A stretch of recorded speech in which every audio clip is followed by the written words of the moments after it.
주시는 말씀은 신약성경 히브리서입니다. 신약성경 히브리서 11장 4절 말씀 한 구절입니다. 히브리서 11장 4절 말씀 한 구절을 보겠습니다. 여러분 말씀 간지도 있어요. 같이 히브리서 11장 4절 말씀을 한 목소리로 읽겠습니다. 시작. 믿음으로 아벨은 가인보다 더 나은 제사를 하나님께 드림으로 의로운 자라 하시는 증거를 얻었으니 하나님이 그 예물에 대하여 증언하심이라. 그가 죽었으나 그 믿음으로써 지금도 말하느니라. 아멘. 자, 우리는 지난 주일에, 그러니까 2023년 첫 주일에 하나님께서 우리를 예배자로 부르셨다, 이런 말씀을 우리가 들었습니다. 하나님께서는 우리가 예수님을 믿고 구원을 얻게 하신 이유가 다름이 아니라 우리를 하나님을 예배하는 예배자로 세우기 원하셨기 때문이라는 것입니다. 하나님을 예배하는 예배자로 살아간다는 그 말의 의미는 우리가 하나님의 영광을 위해 살아간다는 그런 의미이며, 하나님의 영광을 위해서 우리가 살아간다는 말의 의미는 우리가 하나님을 즐거워하고 기뻐하며 우리의 인생을 살아간다, 그런 의미라고 제가 지난주에 말씀드렸습니다. 여러분이 이 유튜브에 말씀이 올라가 있으니까 여러분이 이 말씀을 꼭 주간에 한 번만 더 들어주세요. 이거는 제가 한 설교라고 생각하지 마시고 하나님 말씀이에요. 그래서 저도 제가 한 설교지만 제가 그 유튜브 말씀을 듣거든요. 여러분이 꼭 유튜브의 말씀을 한 주간에 한 번 이상 꼭 다시 한번 들어주시기 바랍니다. 좀 달라요. 다시 들으면 또 느끼는 바가 다릅니다. 하나님께서 아브라함을 택하셨죠. 아브라함을 택하셔서 그 후손으로 하여금 하나님의 백성이 되도록 하신 이유도 동일한 이유 때문이었습니다.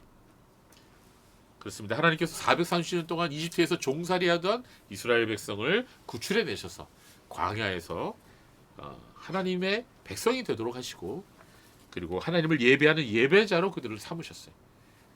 그래서 하나님이 그들을 출애굽해서 이끌어내신 이유도 바로 하나님을 예배하는 예배자로 그들을 삼기 원하셨던 것입니다. 이 놀라운 이야기가 구약의 출애굽기에 기록되어 있습니다. 그래서 제가 지난주에 말씀드렸죠. 출애굽기는 본래 예배에 관한 책이다. 예, 그렇습니다. 출애굽기의 결론은 예배예요. 그것은 오늘날도 마찬가지입니다. 하나님께서 저와 여러분을 이 세상으로부터, 죄악으로부터, 마귀로부터 구원해 주신 이유는 바로 우리를 하나님의 백성으로 삼으시고 또한 우리를 하나님을 예배하는 예배자로 삼기 원하셨기 때문인 것입니다. 그렇습니다. 저와 여러분은 예배자로 부르심을 받은 거예요. 이 사실을 깨달으면 깨달을수록 우리의 삶은 더 풍성하게 될 것입니다. 오늘은 지난주에 이어서 이 예배라고 하는 같은 주제를 가지고 이어서 말씀드리려고 합니다. 제가 1년 52주 주일 예배에 3분의 2는 본문을 중심으로 한 강해 설교를 전해드리고 있어요. 그리고 나머지 3분의 1은 주제를 중심으로 말씀을 전해드리고 있습니다.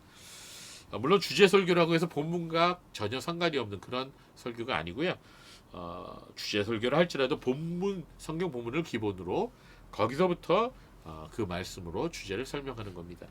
교리를 설명해드리는 설교를 교리 설교라고 하는데, 교리 설교도 역시 주제 설교의 한 부분이다, 이렇게 말할 수가 있는 거죠. 자, 오늘 이렇게 새해 첫 주일, 둘째 주일, 또 아마도 다음 주일까지 예배에 관하여 말씀드리려고 합니다. 왜냐하면 이 신앙생활에 있어서 예배라고 하는 것은 너무나 중요한 주제이기 때문에 우리 신앙생활의 성패가 바로 예배 생활에 달려있기 때문에 저는 예배를 이 새해 첫 주간에 여러분에게 강조할 수밖에 없는 것입니다. 우리가 예배를 무엇인지 정확하게 이해하고, 그리고 하나님께서 원하시는 예배를 드릴 수 있게 될 때 우리의 신앙은 바르게 세워지게 되는 것입니다.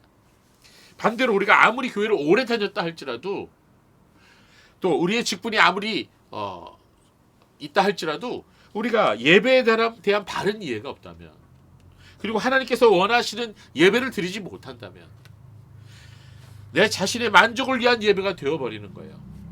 그렇게 되면 어떻게 됩니까? 내 중심적인 예배 생활을 하면 어떻게 됩니까? 그건 우리가 아무리 열심히 교회 생활을 해도 그 옛날 예수님을 대적했던 그 바리새인들처럼 될 수가 있는 것입니다. 또한 교회를 다녀도 신앙생활 자체보다는 교인들과의 사람들과의 인간적인 교리나 만남을 더 중시하고요. 내 자신의 육체의 욕심을 만족시키려고 하는 그런 사람들이 되어버리는 그런 사람들이 예수님 시대에도 있었어요. 누구죠? 사두개인들이에요. 사두개인들. 여러분 오늘날 교회 안에 이 현대판 바리새인들과 현대판 사두개인들이 너무나 많다는 것을 여러분 아셔야 됩니다. 성경 지식이나 교리 지식은 아주 많은데 머리만 커져서 교만해지고 다른 사람들을 판단하기를 잘하고 정죄하기를 잘하는 사람들, 그런 사람들이 있어요. 여러분 그런 사람들 있어요 없어요? 그런 사람들이 신앙의 참된 열매인 사랑과 겸손은 찾아볼 수 없어요. 그런 사람들을 뭐라 그래요? 현대판 바리새인들이라고 그런 거예요. 또 한편으로 교회에서 오래 다녔는지 모르지만 영적인 데는 도무지 관심이 없고 그저 그냥 교회 안에서 자신의 위치와 또 사람들의 인정만을 원하는 그런 사람들, 교회 안에서 영향력을 행사하려고 하는 그런 사람들 뭐라 그래요? 현대판 사두개인이라고 그러는 거예요. 그런데 문제는 자신들이 바리새인인지 사두개인인지 모른다는 거예요. 나도 모르는 사이에 그런 사람들이 되어버려서 살아가고 있는지도 모르는 거예요. 그래서 우리는 정신을 바짝 차려야 하는 것입니다. 저는 오늘 말씀을 통해서 왜 우리가 예배의 인생을 걸어야 하는지를 여러분에게 설명드리려고 합니다. 우리가 예배에 우리 인생을 걸어야 할 정도로 예배는 우리에게 매우 중요한 영향을 미치는 것입니다. 먼저 예배의 가치에 대해서 바로 우리는 깨달아야 됩니다. 예배가 무엇이길래 교회만 가면 자꾸 예배 그러죠. 얼마나 지겹습니까 여러분? 그렇죠? 안 지겨우세요? 저는 예전에 어렸을 때 이 예배란 단어가 하도 많이 들어갖고 너무 지겹더라고요. 그러나 어느 순간 이 예배에 대해서 진정한 의미를 깨닫는 순간 예배를 드리는 태도가 달라졌어요. 예배에 대한 나의 자세가 달라진 거예요. 여러분 만약 어떤 아이가 길을 가다가 한 구슬을 주었는데 그 구슬이 뭐냐? 다이아 원석이었어요. 여러분 다이아 원석 본 적 있어요?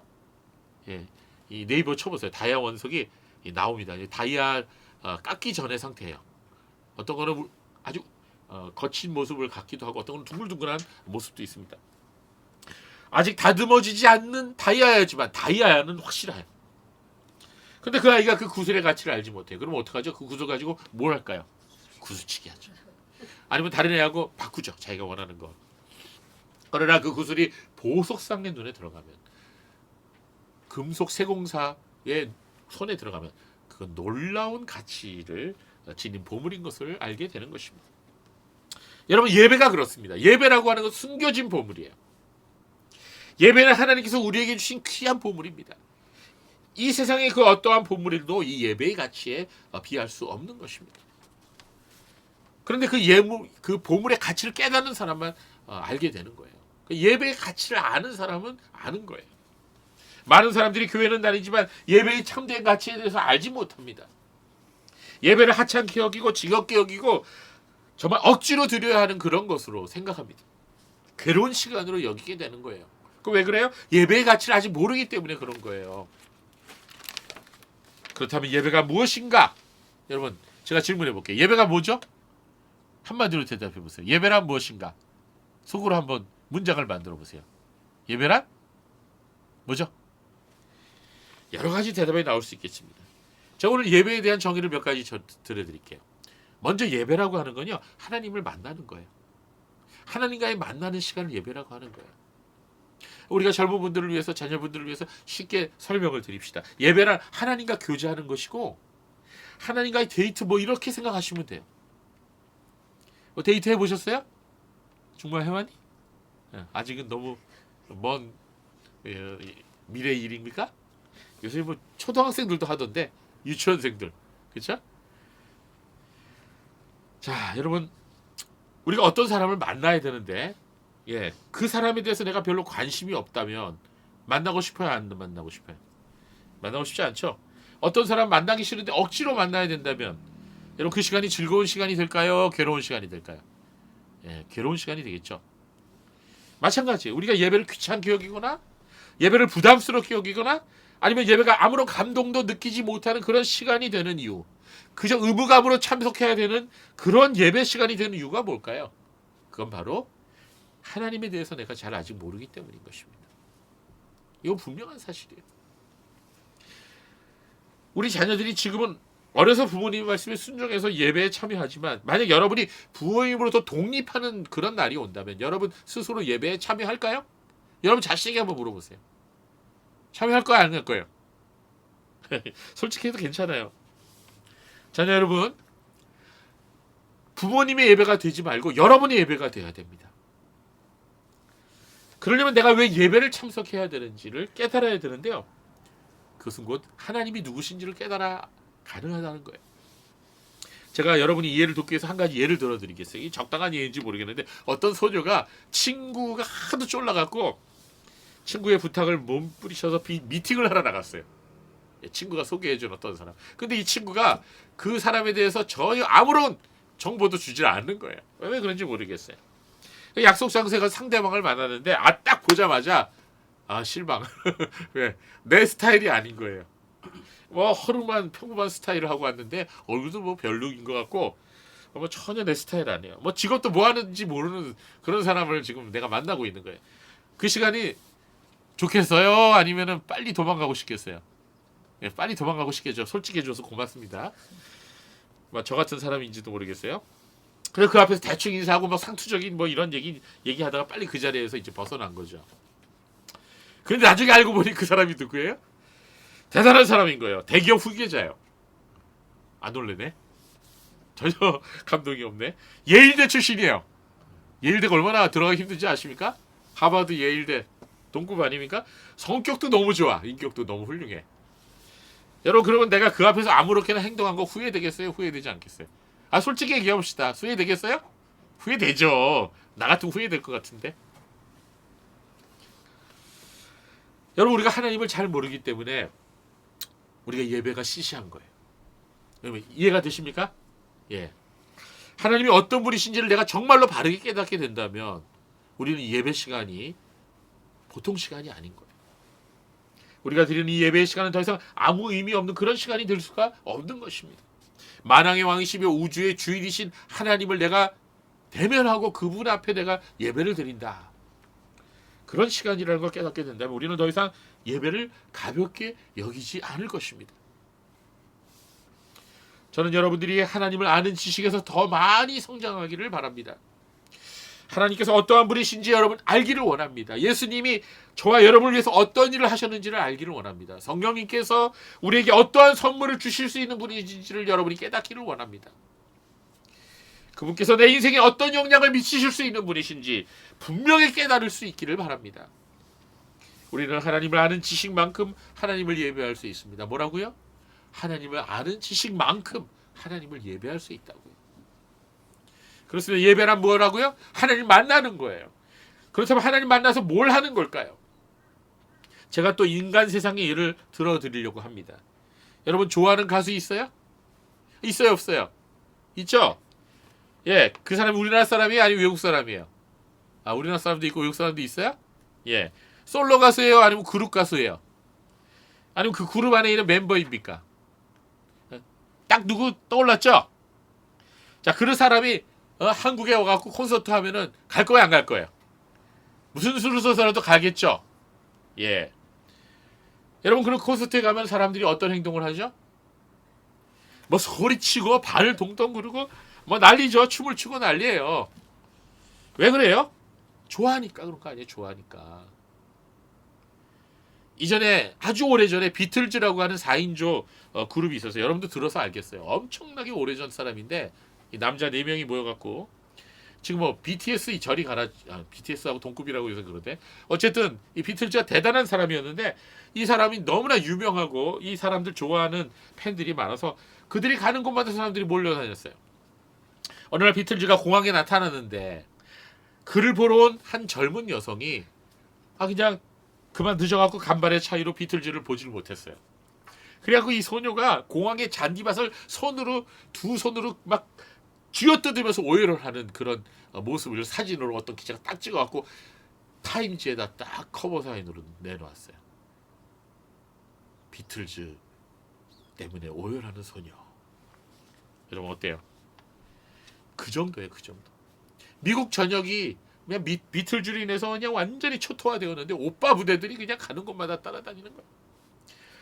그들이 덮고 잤던 담요를 조각으로 판매하는 사람들이 있었고요. 심지어는 목욕할 때 사용한 그 물을 담아다가 병을 가지고 팔려고 했어요, 사람들이. 너무했죠? 오늘날 많은 사람들이 가수들 앞에서 열광하는 것처럼 우리가 진정으로 하나님을 좋아하고 사랑하고 그런 우리의 마음을 고백하는 것, 그게 바로 예배라는 거예요. 예배가 뭔지 감이 좀 오세요? 그럼 여러분이 하나님 앞에서 정말 그런 마음으로 가수들에게 우리가 표현하는 그런 감정과 그런 마음보다 조금이라도 좀 덜 하더라도 그런 마음이라도 있을까요? 사람들이 어떤 연예인이나 가수에게 그렇게 열광하는 것은 그 사람들이 좋아서 그러는 거잖아요. 그렇죠? 근데 제가 한번 질문해 볼게요. 만약에 그 가수, 자기가 좋아하는 그 가수하고 내가 가까워졌다고 합시다. 개인적으로. 그리고 더 나아가서 연인이 되었다고 합시다. 그래서 결혼을 했다고 합시다. 같이 살다면 어떻게 될까요? 시간이 지나면. 죽을 때까지 그 사람이 좋아서 날마다 매일마다 깡충깡충 뛸까요? 어떨 것 같아요? 나영아, 나영자매. 응? 그런 사람이 있다면.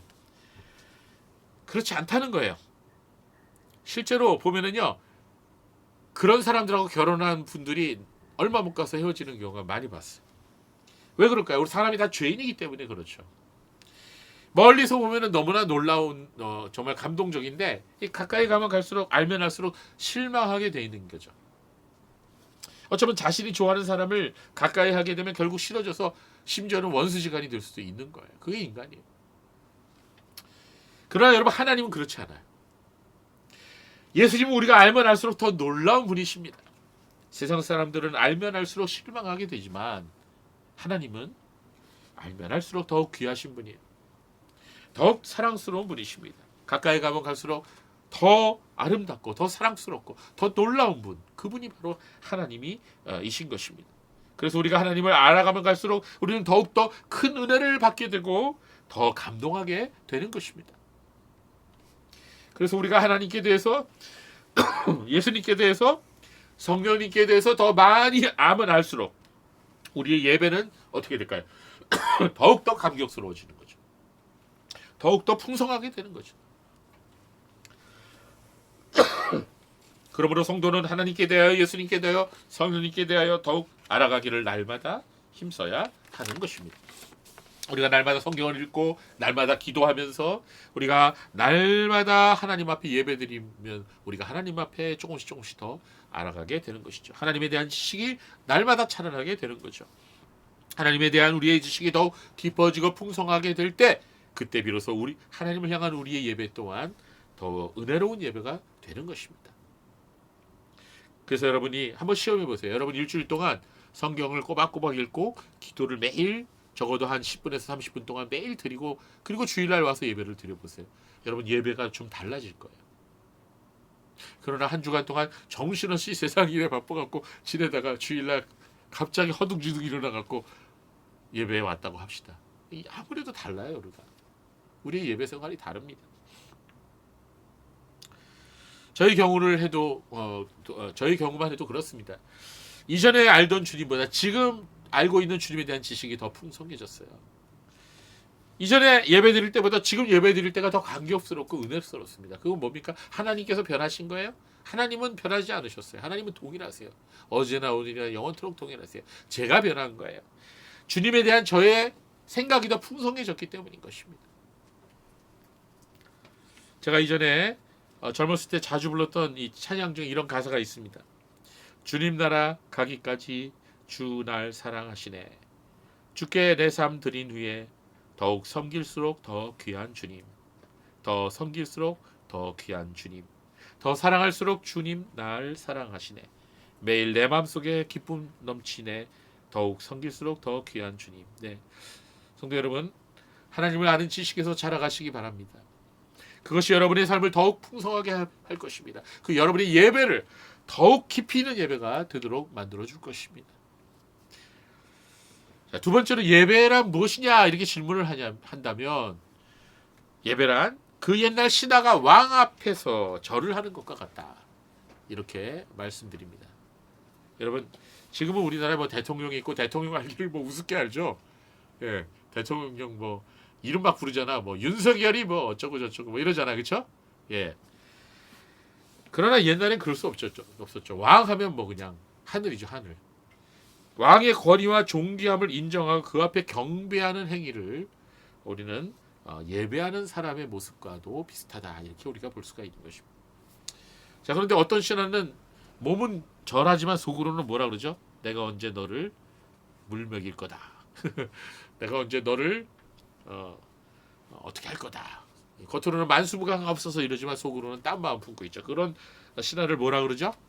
간신들이라 그러잖아요, 그렇죠? 간신들. 자, 그런데 우리가 하나님 앞에서 간신이 되어서는 안 되겠어요.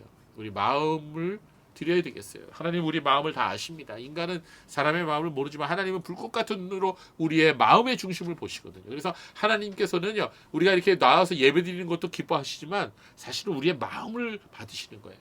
예배란 마음을 받으시는 거예요. 그래서 여러분 지금 저는 몰라요. 여러분이 어떤 마음을 갖고 지금 예배를 드리는지 모릅니다. 그러나 하나님은 아시거든요. 우리 여러분이 어떤 마음 자세로 하나님을 예배하는지 아시거든요. 예배는 여러분 마음과 함께 또 몸도 드리는 겁니다. 몸도. 옛날 왕 앞에서는 무릎을 꿇고 머리를 숙여서 경의를 표했죠. 인사할 때는 얼굴이 거의 땅에 닿을 정도로 머리를 숙였습니다. 여러분 헬라에서 예배를 뜻하는 단어가 몇 개 있는데요. 그 중에서 대표적인 단어가 두 가지가 있어요. 하나는 프로스퀴네어라는 단어가 있고요. 프로스퀴네어. 또 하나는 라트레이아라는 단어가 있어요. 물론 프로스퀴네어가 훨씬 더 많이 사용되었습니다. 이 프로스퀴네어는 동사이고요. 라트레이아는 명사예요. 각각 예배 드린다와 예배라는 의미를 가지고 있습니다. 그런데 먼저 이 프로스퀴네어라는 단어를 먼저 보겠습니다. 이 단어는요, 두 단어가 합쳐진 거예요. 예. 프로스라는 단어와 퀴네어라는 단어가 합쳐진 건데요. 프로스라고 하는 건 전치사 무엇을 향해서라는 뜻이에요. 그 다음에 퀴네어라는 단어는 키스하다는 뜻이에요. 예, 그래서 이 프로스 퀴네어라는 단어를 직역을 하면 누구에게 나아가서 그에게 키스한다 그런 뜻입니다. 자, 왜 예배를 프로스 퀴네어라고 했을까? 그것은 바로 우리가 왕 앞에 나아가서 그 왕에게 키스하는 거예요. 그런데 그 누구도 감히 왕 앞에 가까이 나갈 수가 없으니까 왕 앞에서, 왕이 보는 앞에서 무릎을 꿇고 땅에 얼굴을 대고 그 땅에다 키스를 하는 거예요. 그래서 이 프로스퀴네어라고 하는 단어가 말하는 예배의 의미는 무릎을 꿇어 경배하기 위해 엎드린다 이런 의미를 가지고 있는 것입니다. 여러분 우리가 하나님 앞에 예배드리는 말의 의미는요, 하나님 앞에 프로스퀴네어 한다는 거예요. 즉 하나님 앞에 무릎을 꿇고 경배하기 위해 엎드린다는 그런 말입니다. 그래서 예배라고 하는 것은요, 하나님께 우리의 마음도 드리지만 우리 몸도 드리는 거예요. 사실 지금은 이렇게 의자들이 있잖아요. 여러분 의자들이 있어서 편하게 예배를 드리는데 옛날 예배당에는 의자가 없었어요. 여러분 의자가 없었고요. 그냥 마룻바닥 같은 데다가 아니면 집더미 이렇게 가만히 깔아놓고요. 한쪽에는 남자들, 한쪽에는 여자들, 그리고 가운데는 흰 커튼 쳐놨어요. 남녀 유별하라고. 예. 그래갖고 거기서 예배를 드립니다. 무릎 꿇고 예배 드렸어요. 지금도요. 저기 그 이스라엘 사람들 보면은요. 하나님 앞에 예배 드릴 때 보면 바짝 엎드려서 예배 드려요. 왜? 하나님이 왕이시니까. 옛날 이스라엘 백성들은 하나님 앞에 어떻게 예배 드렸어요? 엎드려 경배했다 그랬어요. 엎드려 경배했다. 시편 2편 12절 말씀 하나님을 예배하는 모습을 잘 보여줍니다. 같이 읽어볼까요? 시편 2편 11절 12절 시작. 여호와를 경외함으로 섬기고 떨며 즐거워할지어다. 그의 아들에게 입맞추라. 그렇지 아니하면 진노하심으로 너희가 길에서 망하리니 그의 진노가 급하심이라. 여호와께 피하는 모든 사람은 다 복이 있도다. 여기 보면은 예배에 대한 모습을 아주 잘 설명해 주는데요. 예배란 하나님을 경외하고 섬기고 떨며 즐거워하는 게 예배예요. 예, 그게 예배예요. 예. 그리고 그 아들에게 입맞추라. 이 아들은 예수님이잖아요. 자, 우리가 하나님께 예수님께 입맞추는 것이 그게 예배예요. 우리의 마음을 드리고 우리의 몸을 드리는 거죠. 또한 시편 95편 6절과 7절 말씀 보겠습니다. 우리 같이 한번 읽어볼까요? 시작. 오라 우리가 굽혀 경배하며 우리를 지으신 여호와 앞에 무릎을 꿇자.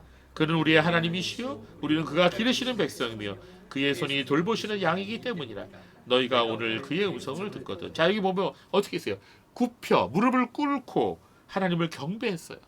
예. 그래서 우리가 한번 수련회 때, 여름 수련회 때는요, 우리 한번 이런 식으로 하나님 앞에 예배 드려볼까요? 예, 한번 무릎을 꿇고 바싹 엎드려서 하나님 앞에 예배 드려봅시다. 예. 예, 이건 우리가 실습을 할 필요가 있는 거예요. 정말로. 정말 하나님이 우리 하나님이심을 우리가 고백하면서 우리가 몸을 그렇게 한번 움직여 봐야 돼요. 그렇습니다. 예배란 우리의 몸과 우리의 마음을 왕이신 하나님 앞에 드리는 것. 그게 예배예요. 우리의 마음을 표현하기 위해서 무릎을 꿇고 경배함으로 감사 드리는, 찬양 드리는 거예요. 여러분, 설날이 되면 집안 어른들께 뭘 하죠? 세배 드리죠? 세배 드려요. 자, 왜 세배하죠? 세뱃돈 때문에 라고 대답하는 사람도 있을 것 같아요. 저희 아들이 옛날에 할아버지 할머니한테 세배를 하고는요, 할아버지 할머니 세배는 뭐 주죠? 봉투 주죠. 그럼 봉투를 가지고 뒤돌 자라가 막 세보는 거예요. 꺼내갖고. 기가 막혀서. 그 몇 살짜리가, 그 7살짜리가 아주 돈맛을 알아도 그냥 엄청나게 알아갖고 그냥 얼마나 얼굴이 뜨거운지 몰라요. 부모의 얼굴이. 자, 여러분, 우리가 세배를 하는 건 세뱃돈 때문은 아니죠. 뭐 때문이죠? 어른들께 존경과 사랑의 표시를 하는 거죠. 감사의 표시를 하는 거죠. 마찬가지예요. 우리가 예배란 쉽게 얘기하면 하나님 앞에 세배 드리는 거예요. 네. 로마서 12장 1절 말씀 우리 같이 보겠습니다. 여러분 말씀 있어요. 같이 읽죠. 시작. 그러므로 형제들아 내가 하나님의 모든 자비하심으로 너희를 권하노니 너희 몸을 하나님이 기뻐하시는 거룩한 산 제물로 드리라. 이는 너희가 드릴 영적 예배니라. 자, 1절에 영적 예배라는 단어 보세요. 영적 예배. 자, 여기서 예배로 사용된 헬라어가 앞에는 프로스키네였지만 여기는 라트레야. 예, 명사라고 했죠. 예. 자, 이 단어도 역시 신약성경에서 예배를 나타내는 대표적인 단어인데요. 그런데 이 예배라는 단어 앞에 영적이라는 단어가 있죠. 예, 그냥 예배가 아니라 영적 예배예요. 근데 이 영적이라고 하는 단어를 헬라어로 뭐를 썼냐면 로기코스라는 단어를 썼어요. 로기코스. 자, 이 로기코스라는 단어를 붙여갖고 이 아쿠사티브 대격 격변화를 해서 로기켄 라트레이안 이렇게 표현했어요. 영적 예배를. 자, 이 로기코스 라트레이아 이게 무슨 뜻일까? 영적 예배란 뜻.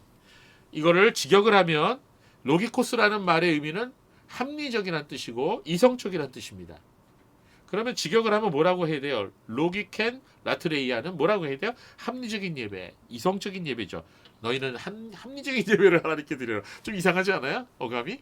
너희는 이성적인 예배를 하나님께 드려라. 이렇게 번역을 안 해놓고 뭐라고 번역했죠? 예, 영적인 예배라고 번역을 했어요. 왜 그랬을까? 그래서 로마서 전체를 12장 전체를 읽어보면 그 답이 나와요. 사도 바울은 여기서 우리가 삶 속에서도 하나님 앞에 예배 드려야 된다. 이렇게 말씀하고 있어요.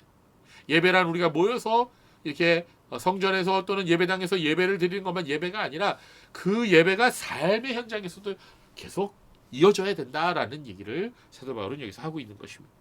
즉 예배는 교회 안에서만 드려지는 예배가 아니라 우리의 삶 속에서도 계속되어야 한다는 것을 말씀하고 있는 거예요. 그래서 바울은 이렇게 말합니다. 너희 몸을 거룩한 산제사로 드리라. 이것이 곧 영적 예배, 즉 영적으로 합당한 예배다.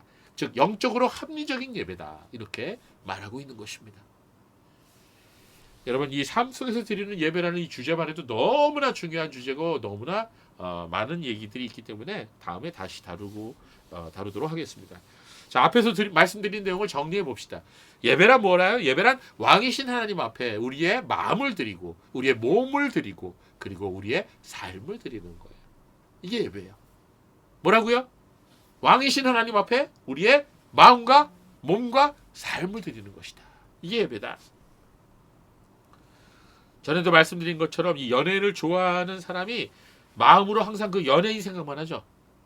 아이유 좋아하는 사람은 아이유 만나고 싶어. 아이유. 맨날 아이유 생각만 하는 거야. 그래갖고 콘서트만 열리면 거기 쫓아가갖고 그 앞에서 방방 뛰면서 노래 같이 부르고 손을 들고 막 환호를 하죠. 그리고 열심히 아르바이트 해갖고는요 모은 돈으로 그 연예인 생일에 냉장고 보내요. 실제로 그런 일이 있어요. 그리고 이 연예인 기획사에 보면 그 가수 생일 때는요 어마어마한 물건들이 와 있어요. 예, 아니 혼수품이 다 와 있어. 이게 여러분 예배의 의미를 잘 설명해 주는 거예요. 근데 뭐가 잘못됐죠? 예, 대상이 잘못됐죠. 사람을 예배하면 그건 잘못된 거예요. 사람을 예배하면 반드시 실망하게 돼 있어요. 그러나 우리가 하나님 앞에 우리의 사랑의 마음을 드리고 우리의 몸을 다해서 찬양 드리고 예배하면서 우리의 삶 속에서 하나님을 기쁘시게 해드리는 삶을 살아갈 때 그 사람은 진정한 예배자가 되는 거예요. 그런 사람이야말로 하나님의 놀라운 복을 받게 되는 것입니다. 자, 오늘 말씀의 제목을 다시 한번 보겠습니다. 오늘 말씀의 제목이 뭐죠? 예배에 당신의 인생을 걸어야 한다. 저는 이 말씀의 제목에 사실은 말씀 설교의 모든 게 다 담겨 있다 이렇게 보면 됩니다. 여러분, 사람이 살다가 내 인생을 걸어야 할 만한 그런 중요한 것을 만날 수 있죠. 예, 어떤 총각이 어떤 소녀를 보고선 가슴이 뛰어갖고 나는 당신에게 내 인생을 걸겠어 막 이러는 거예요. 멋진 프로포즈죠. 그러면 그 여자분이 아이고 부담스러워 이러면 이제 끝나는 거죠. 여러분, 여러분의 인생을 걸 만큼 소중한 것이 여러분에게 있습니까? 있어요, 없어요? 어떤 사람은 그랬더니 고기 그러더라고요. 여러분, 당신은 무엇에 진심이십니까? 인생을 살면서 정말로 내가 인생을 걸 만큼 그런 진심인 그런 대상이 있습니까? 사람은 진정으로 자기가 관심 있는 대상을 만나면요 어떻게 되죠? 눈빛이 달라져요. 눈빛이 얼굴 표정이 달라지고 말하는 것도 달라지고 태도가 다 달라져요. 그래 안 그래요? 솔직해지자고요. 우리가 좋아하는 사람 만나면 그러지 않아요? 그러잖아요. 자, 어떤 사람이 예배드리는 태도를 보면요 그 사람이 지금 하나님을 어떻게 생각하고 있느냐를 알 수가 있어요. 그 사람이 예배드리는 태도를 보면 그 사람의 영적인 상태를 알 수 있다는 거예요. 맞습니다. 어떤 사람이 예배드리는 태도를 보면 그 사람이 하나님을 지금 사랑하고 있는지 아닌지를 알 수가 있는 것입니다. 하나님을 인격적으로 만나보았는지 아닌지를 알 수가 있는 거예요. 성도 여러분, 우리가 예배에 있어서 우리의 인생을 걸어야 할 이유가 있습니다. 그것은 왜 그럴까요? 그것은 예배에 있어서 성공하면 인생도 성공하기 때문인 것입니다. 참된 예배는 참된 삶을 가능하게 해줍니다. 굉장히 중요한 제가 명제를 말씀드린 거예요. 여러분, 예배에 있어서 성공하면 인생도 성공하지만 반대로 예배에 있어서 실패하면 인생도 실패하게 되어 있습니다. 매우 중요한 말씀입니다. 기억하십시오. 예배에 있어서 승리하는 자는 삶에서도 승리할 수 있다는 거예요.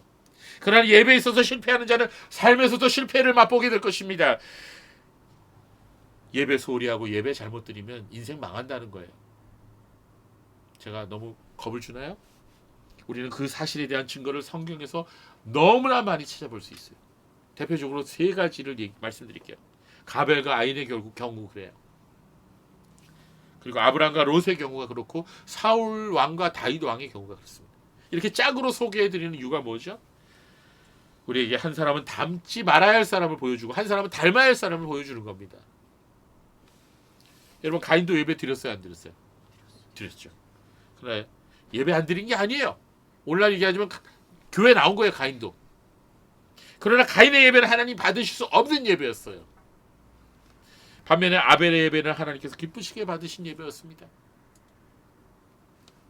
오늘 본문 말씀을 다시 한번 볼까요? 히브리서 11장 4절 말씀 한번 다시 한번 읽어보세요. 시작. 믿음으로 아벨은 가인보다 더 나은 제사를 하나님께 드림으로 의로운 자라 하시는 증거를 얻었으니 하나님이 그 예물에 대하여 증언하십니다. 그가 죽었으나 그 믿음으로써 지금도 말하느니라. 아멘. 자, 바른 성경 번역으로 다시 한번 읽어볼까요? 시작. 믿음으로 아벨은 가인보다 더 나은 제물을 하나님께 드렸으며 이로써 그가 의롭다고 인정을 받았으니 하나님께서 그의 헌물에 대하여 증언해 주셨다. 그는 죽었으나 이 믿음을 통하여 여전히 말하고 있다. 여러분, 하나님께서는 아벨의 제사, 아벨의 예배는 받으셨는데 가인의 예배는 받지 않으셨다고 하셨어요. 그 이유에 대해서 뭐라고 말씀하고 있나요? 그것은 아벨이 가인보다 더 나은 제사를 드렸다. 이렇게 말하고 있는데요. 가인보다 더 나은 제사는 뭘까요? 제물이 더 훌륭해서일까요? 본문 말씀에서는 이렇게 말하고 있어요. 믿음으로 드리는 제사를 드렸다. 이렇게 말씀하고 있습니다. 즉 아벨의 제사는 믿음으로 드리는 제사였던 반면에 가인의 제사는 믿음 없이 드린 제사였다는 거예요. 가인은 예배를 드리기는 드렸지만 그 마음속에 하나님을 믿는 믿음 없이 하나님을 사랑하는 마음 없이 드린 거예요. 한마디 형식적인 예배 드린 거죠. 여기서부터 그러나 두 사람의 인생은 나눠지기 시작합니다. 아벨은 의로운 순교자로서 그 인생을 마치게 되지만 가인은 인류 역사상 첫 번째 살인자로, 그것도 자기 친동생을 돌로 쳐 죽인 그런 무서운 살인자로 인생을 기록을 하게 됩니다. 무엇이 이들의 차이를 만들었을까요? 그것은 바로 그들이 드린 예배의 차이였어요. 두 사람이 같은 교회에 다니면서 똑같이 예배를 드린다 해도 한 사람은 믿음으로 예배를 드리고 한 사람은 믿음 없이 형식적인 예배를 드렸다면, 결국 나중에 그것이 계속 이어졌다면 두 사람의 삶은 전혀 다른 결과를 맞게 된다는 거예요. 아브라함 보십시오. 아브라함은 이사를 참 많이 다녔는데 가는 곳마다 제일 먼저 한 행동이 뭐였습니까? 제단을 쌓고 하나님 앞에 예배를 드린 거예요. 아브라함은 예배를 그의 삶에 있어서 제일 우선에 두었어요.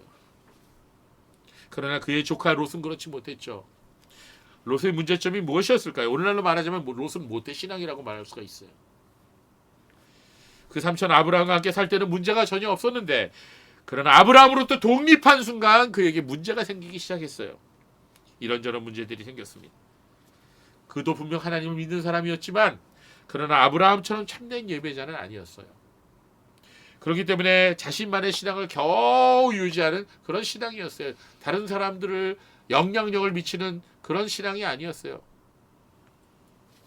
그가 소돔과 고모라 성 가까이에 살아가면서 세상 문화의 영향을 너무나도 많이 받았지만 그러나 그들에게 복음을 전하는 삶을 살지는 못했어요. 하나님을 믿었지만 세상도 가까이 했던 그런 전형적인 사람이 롯이었습니다. 성도 여러분, 이전에도 말씀드린 것처럼 하나님과 우리 자신 사이에 그 어느 것도 그 누구도 놓아서는 안 된다고 말씀드렸죠. 누구 때문에 신앙생활을 하는 그런 사람이 되어서는 안 돼요. 내 부모 때문에, 내 어머니 잔소리 때문에, 내 아버지 눈치 때문에 내가 주일날 예배 나오는 그런 사람이 되어서는 안 돼요. 하나님을 내가 직접 만나고 내가 직접 섬겨야지. 내가 직접 하나님을 알아야지. 한 다리 건너서 내가 하나님을 예배하는 그런 사람이 되어서는 안 됩니다. 우리는 무엇보다 다윗 왕과 사울 왕의 차이를 알고 있습니다. 다윗은 참으로 예배자로 살았죠. 그가 목동이었을 때나 그가 한 나라의 왕이었을 때나 병원함 없이 그는 수금을 타면서 하나님을 예배했습니다. 다윗에 대해서는 너무나 다룰 내용이 많죠. 그래서 다음에 다루기로 하고요. 오늘은 다윗이 하나님을 언제나 찬양하고 묵상하며 예배자로 살았다는 것을 말씀드리고 싶습니다. 그에게 있어서 예배는 그의 삶의 모든 것이었어요. Everything이었어요. 그의 인생과 삶 전체가 하나님을 예배하는 그런 삶이었던 것입니다. 그러나 사울왕은 어땠습니까? 그는 예배의 실패자였어요. 사울은 처음에는 순수한 사람이었지만, 순진한 시골 총각이었지만 한 나라의 왕이 되는 순간 권력의 맛을 알게 되었고 그것에 집착하면서 그의 모습도 변하게 됩니다. 사울에게 있어서 오직 관심은 자기의 왕관뿐이었습니다. 그에게 있어서 왕권은 오히려 그를 불행하게 만들었던 거였어요. 그는 왕권에 대한 욕심과 집착으로 인하여 다른 사람들을 죽이게 되었고 다윗 왕을 핍박하게 되었습니다. 그는 참된 예배자로 살아가는데 그 왕권을 향한 집착이 방해물이 됐던 것입니다. 사울 왕은 결국 어떻게 됐습니까?